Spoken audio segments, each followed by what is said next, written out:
देखिए, सामाजिक सर्वेक्षण में हम लोग सामाजिक सर्वेक्षण की परिभाषा पढ़े, सामाजिक सर्वेक्षण का अर्थ पढ़े, आशय पढ़े, विशेषता पढ़े, समझ रहे हैं ना। पढ़ने के बाद हम लोग के सामने सामाजिक सर्वेक्षण के उद्देश्य या कार्य, जो सामाजिक सर्वेक्षण है उसके कुछ न कुछ उद्देश्य भी तो होंगे। आखिर सामाजिक सर्वेक्षण का कार्य क्या है कि ऐसे ही बना दिया गया है? सामाजिक सर्वेक्षण जब बनाया गया हो तो कुछ न कुछ उसके उद्देश्य या कार्य निहित किए गए होंगे ना। तो उसके जो कार्य या उद्देश्य निहित किए गए कुछ उसमें से है। पहला यह निहित किया गया सामाजिक तथ्यों का एकत्रीकरण।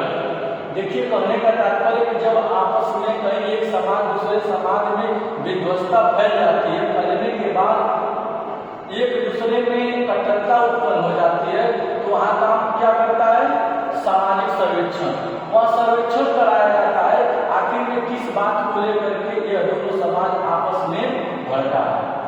जब सर्वेक्षण कराया जाएगा प्यारे बच्चों, तो सर्वेक्षण सबसे पहले करा करके पता यह लगाया जाएगा सामाजिक तथ्यों का एकत्रीकरण, आने की कौन ऐसे उसमें तथ्य थे जिन तथ्यों से ये चीजें भड़की। उन तथ्यों को दिया जाएगा ना, जिस प्रकार से भारत ही देश में, अपने ही देश में कुछ ऐसे लोग होते हैं कि एक समाज को दूसरे समाज को लड़ाने के लिए क्या करते हैं, एक समाज को किसी वस्तु से नफरत होती है, दूसरे समाज को किसी वस्तु से नफरत होती है, लोग क्या करते हैं कि नफरत वाली वस्तु क्या करते हैं, उनके सामने या उनके घर वाली आस्था पर रख लेते हैं। वो समाज भड़कता है, भड़कने के बाद आपस में गृह क्या होता है, शुरू हो जाता है। जब शुरू हो जाता है तो उसका सर्वेक्षण होगा कि आखिर में ये आग उठी कैसी, आखिर में बवाल उठा कैसे।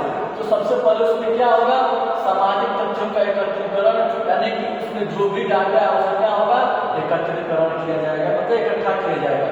इकट्ठा करने के बाद सामाजिक समस्याओं का अध्ययन, और उन समस्याओं के बारे में अध्ययन किया जाएगा जिन समस्याओं से आपस में कट्टरता उत्पन्न हुई। उन समस्या पर विचार किया जाएगा जिस समस्या से आपस में झगड़ा होगा। समस्या जब उसका अध्ययन हो जाएगा, अध्ययन करने के बाद अब उन समस्याओं का समाधान किया जाएगा। आखिर में ठीक है भाई, अब जो होना था हो गया, जो क्षति होनी थी हो गई, जो नुकसान होना था हो गया, समझ रहे हैं ना। अब जो बचा उसको बचाया जाए, तो इस दृष्टि से देखते हुए उन समस्याओं का समाधान किया जाता है। समाधान करने के बाद अब कल्पना का निर्माण, यानी कि कोई नियम कानून का निर्माण होगा ना, बताया जाएगा कि ये समाज इस तरह से रहेगा, ये समाज इस तरह से रहेगा। अगर यह समाज इस चीज का उल्लंघन करता है तो उनको दंड की भागी होंगे। अगर यह समाज किसी चीज का उल्लंघन करेगा तो क्या होंगे, एक नियम कानून बनाया जाएगा ना।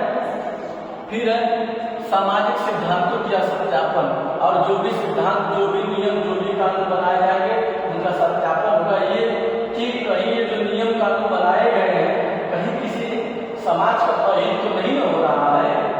तो इस प्रकार से सामाजिक सर्वेक्षण के उद्देश्य या कार्य है। सामाजिक सर्वेक्षण के गुण भी है और सामाजिक सर्वेक्षण के दोष भी है।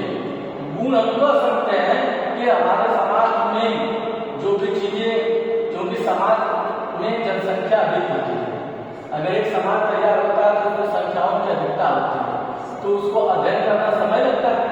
तो गुण ये है कि इतनी बड़ी समाज के बारे में अध्ययन आसानी से हम कर लेते हैं, करने के बाद हम समाधान निकाल देते हैं। दोष यह होता है कि अगर हम चाहें कि 100% अगर किसी चीज का निवारण कर ले तो नहीं हो पाता, क्योंकि उसमें तकनीक नहीं होती। समझ रहे ना, तकनीक जो निवारण करेगी 100% 100, तो वो हम इस तरह से कल्पना करके निवारण नहीं कर सकते हैं। इसमें कुछ दोष भी हैं। हम कह सकते हैं कि सामाजिक सर्वेक्षण व्यापक क्षेत्र है, यह कह सकते हैं कि सामाजिक सर्वेक्षण के दोष में यह सीमित क्षेत्र है। ठीक है, तो इस प्रकार से सामाजिक सर्वेक्षण का क्षेत्र क्या आता है, समाप्त होता है। अब हमारे सामने आता है प्रयोगात्मक अनुसंधान। क्या है प्रयोगात्मक अनुसंधान? प्रयोगात्मक अनुसंधान क्या है? हम कह सकते हैं कि प्रयोग का नाम आते ही हमारे दिमाग में हो जाता है किसी वस्तु में प्रयोग करना। प्रयोग का नाम आते ही ना आ जाता है, प्रयोग का नाम आते सब कुछ शब्द में ही जुड़ा है।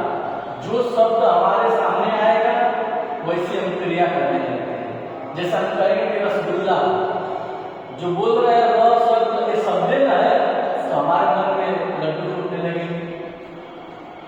देखिए, शब्द से ही हमारे भाव बदलते हैं, शब्द से ही हमारे भाव बदलते हैं। मान लीजिए हम किसी को गाली दे दी, सामने वाला गुस्सा, अगर हम किसी को प्रेम कर दी, सामने वाला गुस्सा। शब्द का अंतर है ना। उसी प्रकार से प्रयोग शब्द का जैसे आता है हमारे दिमाग में, तुरंत प्रयोग के बाद तुरंत हमारा क्या रहता है, लय बदलना चला जाता है। तो प्रयोगात्मक अनुसंधान क्या है? हम कह सकते हैं कि प्रयोगात्मक अनुसंधान वह अनुसंधान है जो दो या दो से अधिक के बीच के चरों को, आश्रित चरों के बारे में विधिवत अध्ययन करता है। प्रयोगात्मक अनुसंधान कहलाता है। प्रयोगात्मक अनुसंधान क्या है? प्रयोगात्मक अनुसंधान वो अनुसंधान है जिसमें दो या उससे अधिक चरों या उस आश्रित चरों के बारे में विधिवत अध्ययन करता है। प्रयोग अनुसंधान कहलाता है। डालेंगे। फिर हम कह सकते हैं कि प्रयोग, दूसरे शब्दों में प्रयोग अनुसंधान वह अनुसंधान है जो जिसमें एक चर पर स्वतंत्र नियंत्रण होता है और एक चर पर स्वतंत्र छोड़ा जाता है। एक चर पर नियंत्रण होता है और एक चर पर स्वतंत्र रूप से छोड़ा जाता है, उसको हम प्रयोगात्मक अनुसंधान कहते हैं। समझ रहे हैं? देखिए, कोई भी चीजें जब प्रयोग से होकर के बाहर आती है लैब से, उसमें क्या दिखती है? कोई वस्तुएं अगर कहीं से, अगर जैसे आग है, आग जैसे वहां तब करके निकलता है तो लाल होता है, लाल होता है ना। जिस तरह से वहां जो है मिट्टी के बर्तन को जब आग से बाहर निकालते हैं तो एक अच्छा बर्तन मिलता है। समझ रहे हैं? उसी तरह से इस अनुसंधान से, प्रयोगात्मक अनुसंधान में जो भी व्यवस्थाएं निहित है उससे क्या होती है, अच्छी बातें, अच्छी चीजें, अच्छी वस्तु निकल करके आती है। हम कह सकते हैं कि प्रयोगात्मक अनुसंधान वह अनुसंधान है